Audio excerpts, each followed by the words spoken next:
2023년 7월 30일 중고등부 온라인 예배를 하나님 앞에 드리겠습니다. 사도신경으로 우리의 신앙을 고백합니다.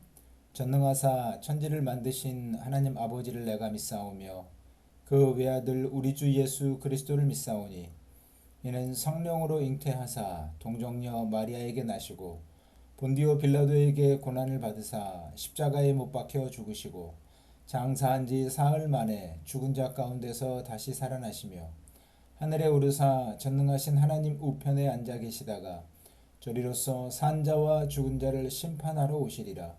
성령을 믿사오며 거룩한 공예와 성도가 서로 교통하는 것과 죄를 사하여 주시는 것과 몸이 다시 사는 것과 영원히 사는 것을 믿사옵나이다. 아멘. 찬양 드리면서 준비하신 예물 하나님 앞에 드리겠습니다. 내게 있는 향유가 내게 있는 향유가 주께 가져와 그 발 위에 임하시고 예드리니라.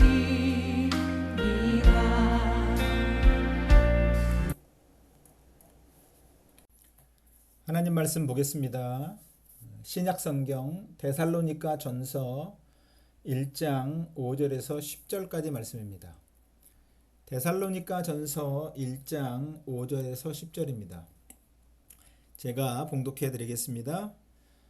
이는 우리 복음이 너희에게 말로만 이른 것이 아니라 또한 능력과 성령과 큰 확신으로 된 것임이라. 우리가 너희 가운데서 너희를 위하여 어떤 사람이 된 것은 너희가 아는 바와 같으니라.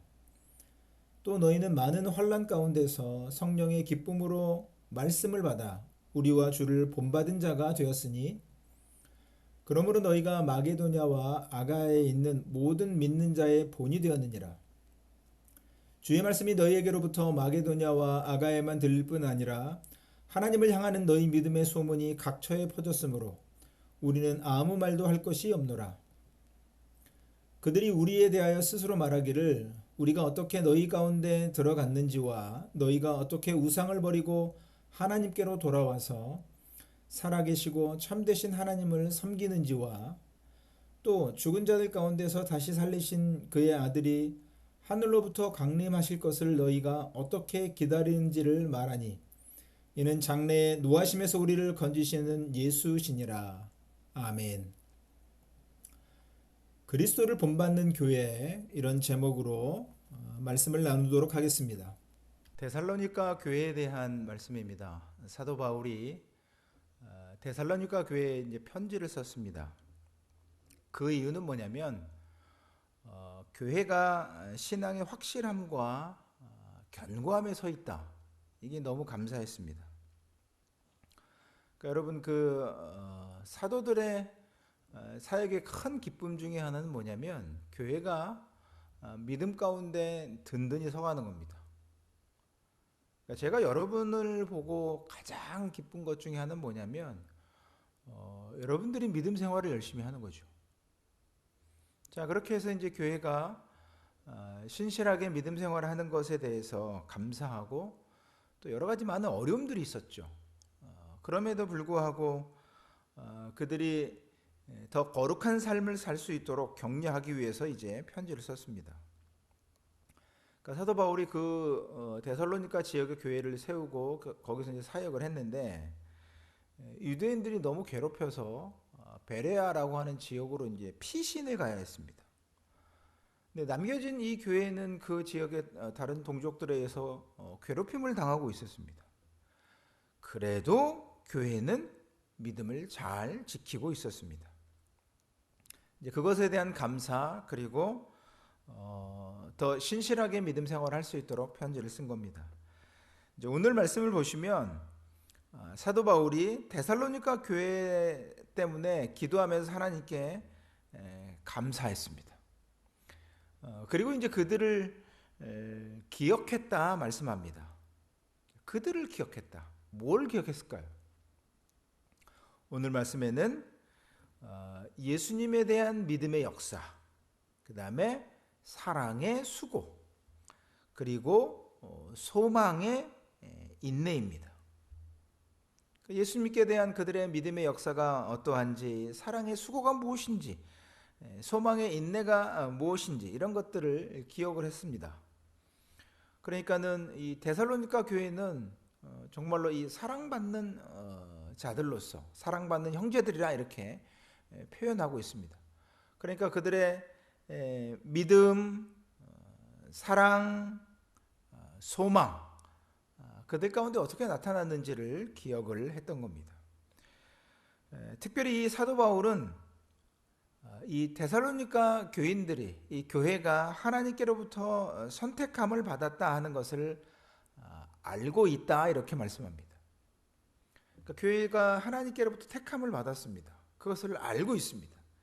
이유를 뭐라고 설명하냐면 바울이 전한 복음이 그냥 말로만 전해진 것이 아니기 때문이다 하는 겁니다. 그러니까 물론 전달하는 방식은 말로 한 겁니다. 이 복음을 전할 때. 그런데 이 복음이 어떤 내용, 어떤 방식으로 전해졌느냐 했을 때 그것은 바로 하나님께서 주신 그 능력, 복음을 주신 하나님의 능력과 그 다음에 성령과 큰 확신으로 전했습니다. 복음을 주신 하나님의 능력입니다. 성령입니다. 큰 확신입니다. 단순히 그냥 세상 말로, 사람의 말로 이렇게 무슨 그 사람이 설득력으로 이렇게 설명한 것이 아니라 하나님께서 주신 능력입니다. 성령입니다. 그리고 사도 바울이 이 복음에 대한 이 확신을 가지고 전했습니다. 그래서 그들을 택하신 것을 분명히 알고 있다 이렇게 말씀하고 있습니다. 특별히 이 데살로니가 교회는 앞에 말씀드렸던 것처럼 많은 이 환난 가운데, 어려움 가운데서도 성령의 기쁨으로 그 말씀을 받았습니다. 그래서 이제 그 말씀을 전하는 사도, 함께 일하는 그 사람들과 그 다음에 예수님을 본받는 사람들이 됐습니다. 그러니까 예수님 때문에 이 교회는 동족들에 의해서 큰 핍박, 어려움을 당하고 있었음에도 불구하고, 그럼에도 불구하고 성령의 기쁨으로 이 말씀을 받은 겁니다. 그러니까는 이전에 우상을 믿고 그렇게 살던 방식에서 벗어나서 하나님을 믿는 믿음으로 돌아왔습니다. 그러니까는 이제 그 꼴을 보기 싫어했던 같은 동족들이 괴롭혔죠. 그럼에도 불구하고 어떻게 말씀을 받았어요? 성령의 기쁨으로 말씀을 받았습니다. 그런 모습이 이제 사도와 또 예수님을 본받는 모습이 된 겁니다. 그렇죠? 예수님께서는 그 십자가의 고난을 당하시면서 그 수많은 고통 가운데서도 하나님 아버지께 순종을 하셨습니다. 사도들도 예수님과 같은 그 고난을 당했습니다. 그러면서 말씀을 전했습니다. 그 말씀을 받는 교회가 그렇게 박해와 고난과 어려움 가운데서도 성령의 기쁨으로 그 말씀을 받았습니다. 바로 주님을 본받는 사람들이 된 것입니다. 여러분, 우리가 믿음 생활을 하는데 이러저런 여러 어려움들을 경험합니다. 예수 믿는다고 그냥 모든 일이 다 그냥 뭐 아무 어려움 없이 잘 된다 이런 거 없습니다. 이건 제가 예전에 이렇게 초등부 아이들에게도 그 질문해 봤습니다. 예수 믿으면 힘든 거 없고 어려운 거 없고 다 잘 되죠? 그랬을 때 아이들이 단 1초의 망설임도 없이 아니요 그랬습니다. 믿음 생활하면서 겪는 여러 어려움들이 있습니다. 그럼에도 우리가 성령의 기쁨으로 그 말씀을 받으면 예수님을 본받는 사람들이 되는 겁니다. 자, 그 결과는 뭐였냐 했을 때 보세요. 이 교회가 그렇게 성령의 기쁨으로 말씀을 받고 믿음을 확고하게 지켰습니다. 그 결과는 오늘 말씀 보시면 마게도니아 아가야에 있는 모든 사람들에게 모범이 됐다 말씀합니다. 그러니까 이 주님의 말씀이 데살로니가에서 시작이 돼서 마게도니아 아가야에 널리 퍼졌습니다. 그 믿는 그들의 믿음에 대한 소문이 방방곡곡에 전해진 겁니다. 그러니까 그들의 믿음에 대해서 더 이상 사도 바울이 두말할 필요가 없었습니다. 이게 바로 이제 앞에 말씀드린 하나님께서 그들을 택하신 것에 대한 확실한 증거입니다. 그러니까 우리가 하나님께로부터 이 택함을 받았다, 선택받았다, 하나님의 자녀로, 하나님의 사람으로, 하나님의 교회로 선택받았다는 확실한 증거 중에 하나는 뭐냐면 우리가 믿음 생활하면서 이러저러한 어려움을 겪지만 그것에 굴하지 않는 겁니다. 그리고 그것에 그치는 것이 아니라 이 소문이 널리 퍼지는 겁니다. 그러니까 저와 여러분이 믿음 생활하면서 그렇게 우리가 믿음 지켜가는 것이 그냥 우리 개인으로 끝나는 것이 아니라 이 신앙에 대한 선한 영향력이 여러 지역으로 그렇게 퍼져 나간다 하는 겁니다. 그리고 이 데살로니가 교회에 대한 소문을 들은 사람들이 말을 했습니다. 사도 바울이 데살로니가에 있을 때 그 사람들을 어떻게 받아들였는지, 어떻게 그들이 우상을 버리고 하나님께로 마음을 돌려서 살아계신 하나님을 섬기게 되었는지 그 이야기를 전해줬습니다. 그러니까 유대인들의 이 박해 때문에 데살로니가에 머물지 못하고 사도 바울은 이렇게 피신가 있었습니다만 교회에 대한 소문을 이렇게 소식을 들었을 때에 사도 바울과 함께 했던 그 사람들을 어떻게 교회가 받아주었는지, 그리고 우상을 버리고 하나님께로 마음을 그렇게 돌이켜서 살아계신 하나님을 섬기게 되었는지 그런 이야기들을 전해줬습니다. 그것이 사도 바울의 큰 기쁨이었고 감사했습니다. 자, 그리고 또 중요한 건 뭐냐면 죽은 자들 가운데서 다시 살아나신 하나님의 아들 예수 그리스도께서 하늘로부터 다시 오실 날을 그들이 기다리고 있었다 하는 겁니다. 그러니까 이들이 가지고 있었던 신앙은 바로 예수님 다시 오시는 이 재림에 대한 신앙입니다. 그러니까 예수님께서 십자가에 죽으시고 부활하셔서 하늘로 올라가셨습니다. 올라가시는 것으로 끝난 것이 아니라 다시 오십니다.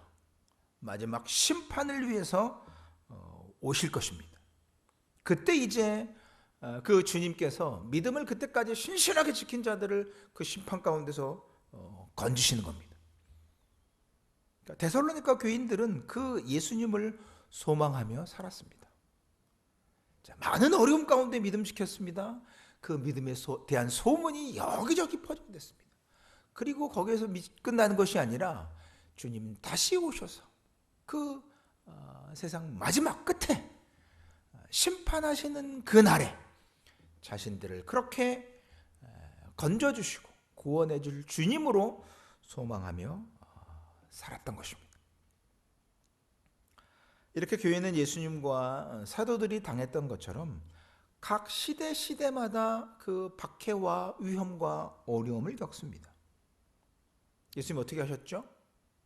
십자가의 고난으로 이기시고 승리하셨습니다.